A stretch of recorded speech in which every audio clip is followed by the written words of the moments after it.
बंद कमरे का राज। रात 11 बजे हुआ ऐसा कांड जिसने पूरे शहर को हिलाकर रख दिया था। दोस्तों, आज हम आए नए स्टोरी को लेकर के क्राइम पेट्रोल का स्टोरी रियल स्टोरी के साथ। तब तक इस वीडियो को लास्ट तक देखिएगा, काफ़ी मज़ा आने वाला है। रात के 11 बजे बज रहे थे। पूरा मोहल्ला गहरी नींद में सो रहा था। तभी एक घर से अचानक से चीखने की आवाज़ आती है। कुछ ही मिनट बाद पड़ोसियों ने देखा कि घर का दरवाज़ा अंदर से बंद था। दरवाज़ा तोड़ा गया तो अंदर का नज़ारा देखकर हर किसी के होश उड़ गए थे। कमरे में 28 साल का अमित फर्श पर बेहोश पड़ा था और उसकी पत्नी नेहा घर से गायब थी। सबसे हैरान करने वाली बात तो ये थी कि घर में ज़बरदस्ती घुसने की कोई निशान नहीं थे। आखिर नेहा कहाँ गई और अमित के साथ उस रात क्या हुआ था? तो इसके बाद आती है पुलिस की एंट्री। पुलिस मौके पर पहुंच जाती है। इंस्पेक्टर राघव ने पूरे घर की तलाशी शुरू कर देती है। घर का मुख्य दरवाज़ा, मेन दरवाज़ा अंदर से लॉक था। खिड़कियां बंद थी। अलमारी और बाकी सामान बिल्कुल सही हालत में थे। ऐसा लग रहा था जैसे घर में कोई बाहरी आदमी आया ही नहीं था। लेकिन कमरे की टेबल पर एक टूटा हुआ मोबाइल पड़ा था। पुलिस ने मोबाइल को कब्जे में लिया। फ़ोन की आखिरी कॉल रात 10:47 में इस समय को हुई थी। कॉल एक अनजान नंबर पर की गई थी। पुलिस ने पड़ोसियों से पूछताछ शुरू की।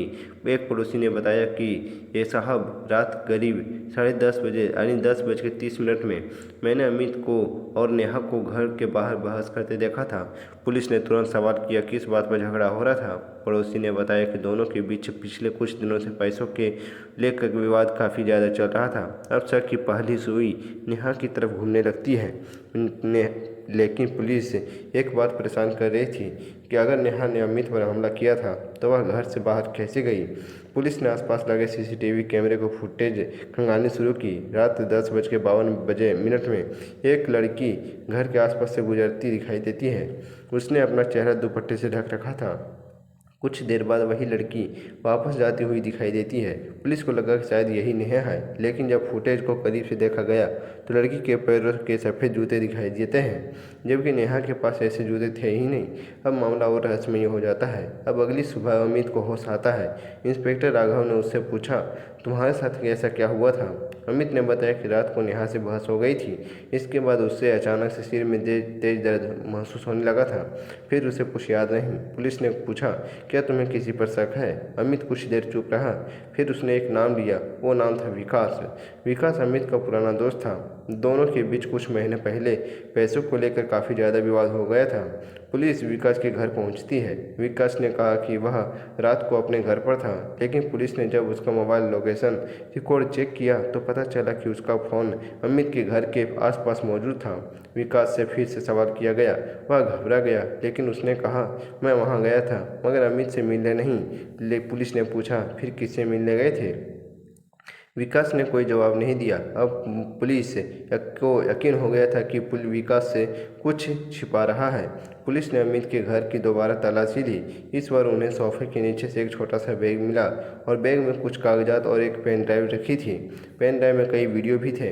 वीडियो देखने पर पुलिस हैरान रह गई। वीडियो में अमित की किसी व्यक्ति को पैसे देते हुए दिखाई दे रहा था, लेकिन वीडियो में चेहरा साफ नहीं था। इंस्पेक्टर राघव ने वीडियो को ध्यान से देखा। उन्हें एक छोटी सी चीज़ नजर आई थी। सामने वाले व्यक्ति के हाथ में एक खास अंगूठी थी और वही अंगूठी विकास अक्सर पहना करता था। लेकिन कहानी पलट गई। पुलिस विकास को गिरफ्तार करने ही वाली थी कि अचानक एक नई जानकारी सामने आती है। नेहा का फ़ोन शहर से करीब 40 किलोमीटर दूर एक गांव में एक्टिव हो जाता है। पुलिस वहां तुरंत पहुंचती है। एक छोटे से कमरे में नेहा मिलती है। वह जिंदा थी, लेकिन उसने जो कहानी बताई उसने पूरे केस को दिशा ही बदल दी थी। नेहा ने कहा कि मैं अमित को मारना नहीं चाहती थी, मैं सिर्फ उसे बचाना चाहती थी। पुलिस ने पूछा, तुम वहाँ क्यों गई थी? नेहा ने बताया कि अमित पिछले कई महीनों से एक गलत काम में फंसा हुआ था। वह उससे बाहर निकालना चाहती थी, लेकिन अमित उसे धमकी देता था कि अगर किसी को कुछ बताए तो वह नुकसान पहुंचाएगा। अब पुलिस ने अमित से दोबारा पूछताछ की। अमित टूट गया। उसने स्वीकार किया कि उसने विकास के साथ मिलकर लोगों से पैसे ठगने की योजना बनाई थी, लेकिन बाद में दोनों के बीच पैसे को लेकर काफ़ी ज़्यादा विवाद हो गया था।